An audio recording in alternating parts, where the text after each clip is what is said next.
Hi everyone, I'm Deborah and welcome to the Alchemy of Love Exploring Inner Healing for Healthy Relationships podcast.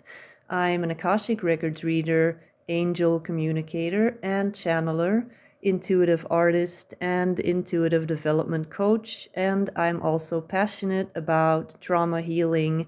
And in this podcast, I talk about energy healing in yourself, in your relationships, attachment styles, codependency, trauma bonds, cluster B personality disorders, toxic relationships, feminine energy, polarity, but also metaphysics, soul contracts, psychic energy, and more. So I am back with yet another topic that is connected to the alchemy of love. And when I speak of love, I'm not just talking about romantic relationships. I mean love to yourself, love to friends, family members, even your dog, your cat, your, I don't know, your pet bird, hamster. It doesn't matter. It's about all finding God in the connections around you and alchemizing trauma, alchemizing old stories, old belief systems, old programming through the act of loving yourself, loving another person, loving your dog, your cat, doesn't matter. And today I want to talk about masculine and feminine polarity. I was actually going to post another episode first that I had already recorded a few days ago, which was about soul contracts, soulmates, karmic connections, twin flames. But then I got guided to not do that yet because I want to add an article to that. So this one is going to be coming up first. So masculine and feminine polarity. First, I want to share that many people are not even aware that there is such a thing as masculine and feminine polarity in a relationship. And the cause for a lot of conflict in relationships is often an inverted or reversed polarity, together with an attachment style combination that does not work that well. Those two together can really create a very disharmonious, imbalanced relationship. In the case of reversed polarity, for example, the woman is the kind of the driving force that has more masculine qualities, is taking action, is making decisions, is giving direction to the relationship, and the man is often perceived as more feminine. He is kind of laying back, letting her make all the decisions, going with the flow, and kind of not really the decision maker in the relationship, not really giving the direction to the relationship. And I know a lot of people, they're gonna be like, oh, but you're stuck in the 50s, blah blah blah. No, this is science. This is just the way that people work. And if you are in a same-sex relationship, one person will always, there will always be polarity. Polarity is a natural law, and one person will always have one polarity, the masculine, and the other will always have more of the feminine polarity. And this is how attraction happens. Attraction happens due to polarity. For a woman, that is when the man actually sees her and sees her for who she is, when she is being appreciated, when she is being taken care of, when there is, like, she has a safe feeling with him. That is when there is a healthy polarity happening, and the man is in his masculine energy and the woman gets to be in her feminine energy. And the opposite around is when the woman does not feel that she has to be in this masculine role and she has to constantly make the decisions and ask him to do this, do that, do this. Yeah. So that is an example of reversed polarity. And why do I know so much about this? Because not all women are naturally very much in their female energy, their feminine energy. I grew up with a father that's a martial artist. I have 4 brothers. I literally, whenever I wanted to just go into the kitchen to grab myself something to drink, I would have to watch out for secret attacks. Somebody would try to tackle me. Somebody would try to test me. And then, you just constantly had to be on your guard for secret attacks. Basically, I was one of just my brothers. We were all kind of, but which is cool in a way. But also, I've always been very action-oriented, very achievement-driven. But then I learned that that was just very exhausting. And that's not my natural state of being. It shouldn't be my natural state of being. And I started just leaning in more to my intuition and realizing that I was getting way more done if I was leaning into my feminine energy. So that's why I'm so passionate about this topic.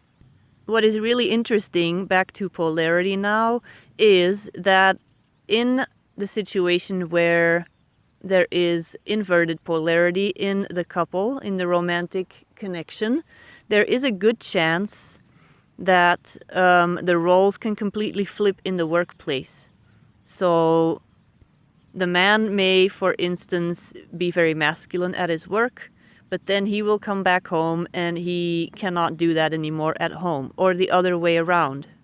The woman can be very much in her feminine energy when she's interacting with other people, like her friends, children, but then with the husband, she's very much in her masculine energy because he is not in his masculine, which then makes the woman step up and panic, because then she needs to step in and fill that role, which is unnatural. And of course, there are couples who live in an inverted polarity that are happy, that are fine. But then that is because they are both choosing to flip the polarities, and there is still a polarity happening.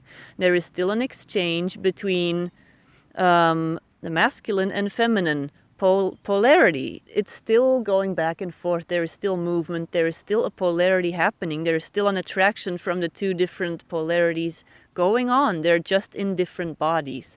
So if both people feel comfortable this way, then why not? But more often than not, if there is an inverted polarity, it is because it is not by choice. It is probably an accident, but the thing is, often our society encourages it. It is just something, you even see it in movies, like how they're joking about women saying about their men, oh, look at how well I trained him. And it's like funny. It's not funny. It's super emasculating. And there's nothing funny about it. You're not some tough woman because you can make a joke like that. That makes you very masculine. And that makes your man very feminine, basically, in your eyes. And what they want is to be respected. And the thing is, of course, this is constantly an energy exchange. So the thing is as well, the more that this inverted polarity keeps on going and going, the harder it is to get out of this inverted polarity cycle, because the woman will eventually lose all respect for the man because she has to do everything. There will be resentment that builds up. The man will then not step up because he's intimidated. It's just a whole cycle, and it keeps on going and it keeps on going, basically. So what is the problem when one of the two is trying to get the polarity to switch back to where it needs to be? It starts within. Let's start with that first. You can never change another person. You can never change the person that you are with. And this can also be applied to your boss at work. Like some people, they will have employers that are not really good at giving orders to other people, that are not good at that at all. And yet they're supposed to be taking orders from these people. And then they're kind of trying to pawn it off on the employees. And they are overworked, overwhelmed, because it's not their job.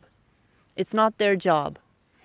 So, for instance, when you're at work and you take a step back and you're like, that's not my job, You don't panic and try to fill in that job because you're not getting paid for that job.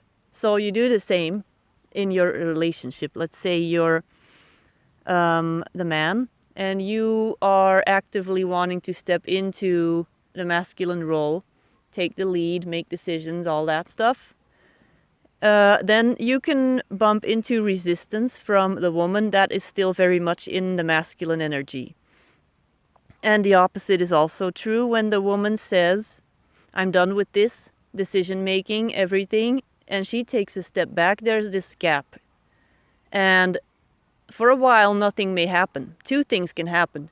The man is going to see an opportunity, is going to step up, is going to start taking the lead, so that the woman doesn't have to be in survival/panic mode all the time. And so that she can do the thing that she's best at, and that's being feminine. Because then you can get stuff done, then there's polarity. But sometimes the other party doesn't move, and then nothing happens, and then eventually you're going to be stuck with a situation with two of the same poles, and there will be no magnetism, there will be no polarity. Now, how do you develop leaning in more into your true energy? For women, when you are very masculine by nature, then you have to stop taking action all the time. Stop constantly doing stuff. Stop deciding everything, and you're going to think everything's going to fall apart because I'm the only one doing it. Nobody's doing anything. No, it's not up to you. You have to only change things like in yourself that you have control over. So you can look at yourself and say, okay, where am I not letting other people take the lead? Where am I micromanaging things? Where am I abandoning myself to take care of everybody else's needs and arrange everything for everybody, and then neglecting myself? Those are the things that you can start with. And for example, because I'm a painter, this is an example. What you can do is do something that brings you into your body, into your senses, like painting. So anything that you do with your hands, cooking, going out into nature without anything else in mind that needs to happen. You can just sit there. So that's kind of what my plan was, to just sit here now for the rest of the afternoon. I am outside right now in nature, just sitting here recording this podcast for all of you. So for the man, what else? What do you need to do if you find yourself in this feminine energy? And the thing is as well, people may have never learned from their parents. What is it like to be to have a healthy polarity in a relationship or in yourself? Because we have grown up in this culture where achievements are so important. Like, so women, they need to be equal to men. You need to be equal to them or you're unworthy. So a lot of women will try to achieve all this stuff, do this, do that, so that I can only be worthy. But that's not gonna make you any more valuable. Because you are stepping out of the thing that you are best at, and that is being, sensing, feeling, expressing.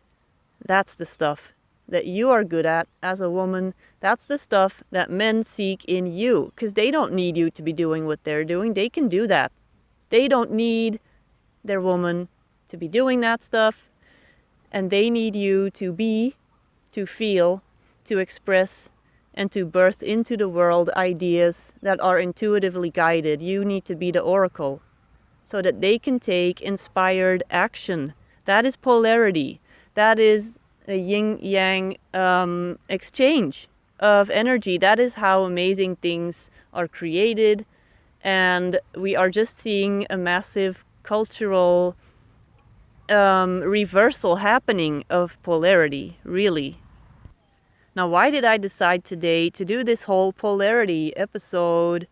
Because, I don't know, this morning I listened to a meditation created by my dear friend Alexis, who works with dragons. I also work with dragons. And she has a sacred sexuality course that she has, so go check that out. Part of that is meditations, and she sent me this womb dragon attunement that I listened to, and I got super inspired to talk about polarity after that, and just feminine energy, and how to really just be in connection with your true energy, with your body, what you're supposed to be doing, because that's just healthier for you. You're going to be more productive. You're going to be working with nature and not against nature. Let's look at polarity in the cosmos. The principle of polarity is everywhere. It's just what rules everything. We witness it in the poles of the earth, the dance of the sun and the moon, the elements, water, fire, day and night, positive, negative. It's just the way things work.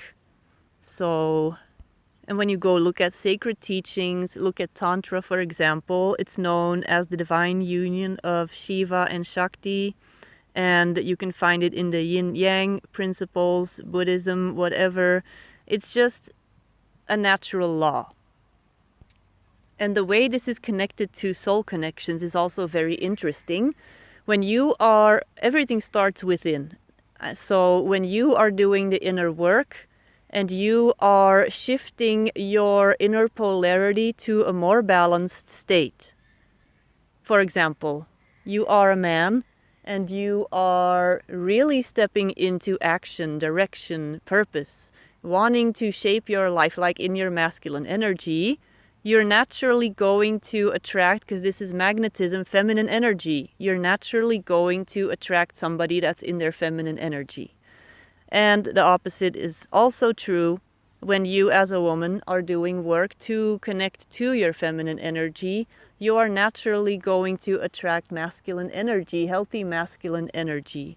That is what is going to happen. And that's also why there are a lot of couples, when they have an inverted polarity, and then they break up, and then they meet somebody else, but they haven't done the inner work to shift out of their disharmonious, imbalanced polarity, they're just going to end up with somebody that's their opposite, which is if they are a woman that's very much in the masculine energy, they're going to attract a very feminine man. And then the whole cycle begins all over again. So energy is connected to psychology. Everything is just connected. This stuff can be proven by psychologists. But it just can be, it's science. Look at just the law of magnetism. Look at how magnets work. It is all really simple. Now, one more thing before we end this episode. There is this thing, this popular, this hype kind of, in the feminine energy movement, where you see a bunch of these feminine energy coaches. They're saying, yeah, you just have to lean back. You have to lean back into your feminine energy. But a lot of it comes very close to manipulation tactics. What is manipulation? It's taking action. It is being in the masculine. It is doing. It is having an agenda. It is thinking ahead. It is wanting to achieve something. There's nothing feminine about that. So you have to always, as a woman that's trying to be in her feminine energy, ask yourself, what is your motive? What is your motive for doing these things? Now, in some cases, this leaning back is good.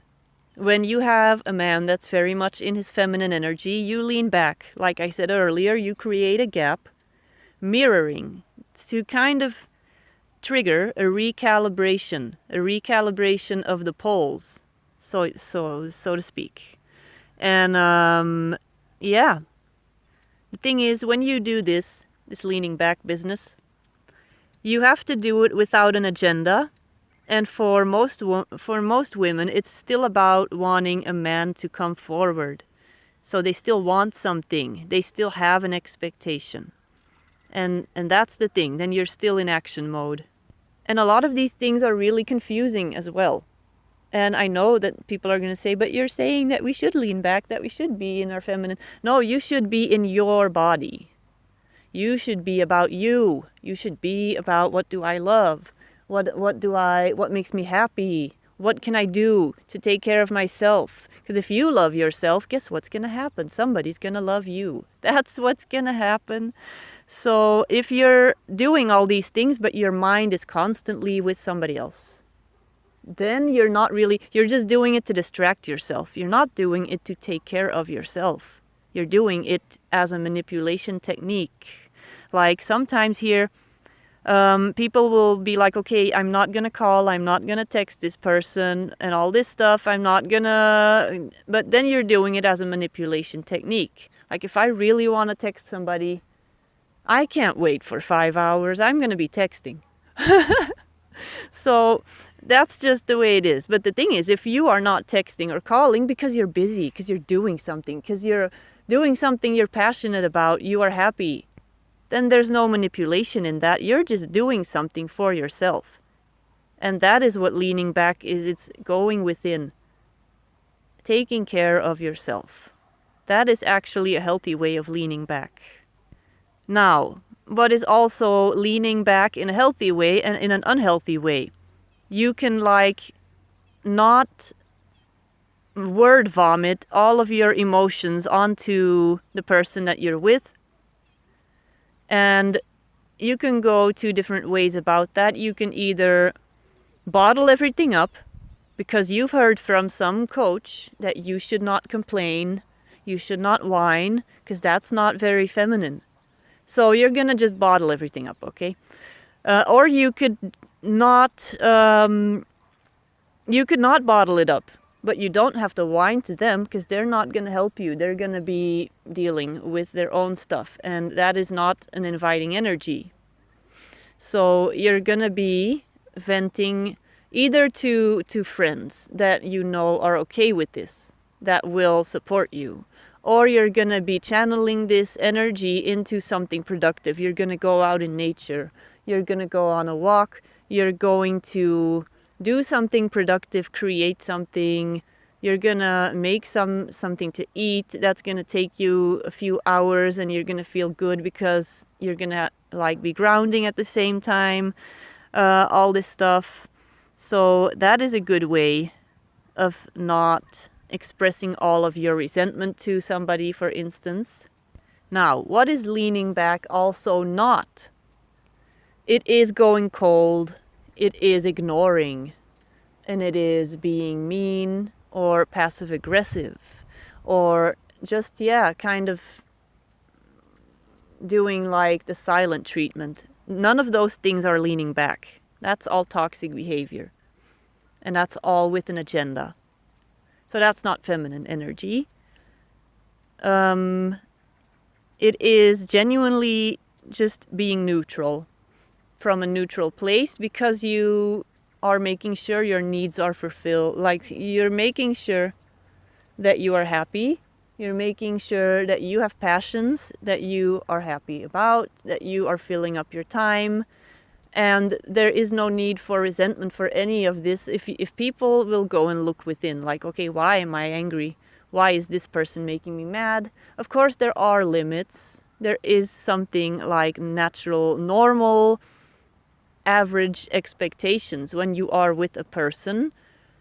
But what it kind of boils down to is when you are in a healthy polarity with the person that you are with, then when you do get triggered, then you're naturally just going to go within. You're going to look at yourself first. That's what you're going to do.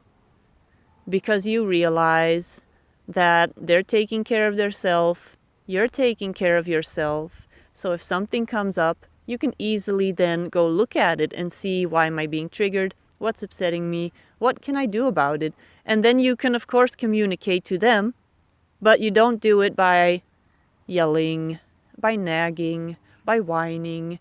You say it in a way that does not attack them. You say, I feel this or that or whatever. you feel something.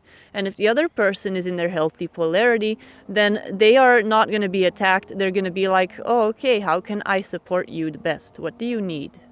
And then you have a healthy relationship. And this is not just romantic. This is any relationship, friendship, at work, family members, whatever.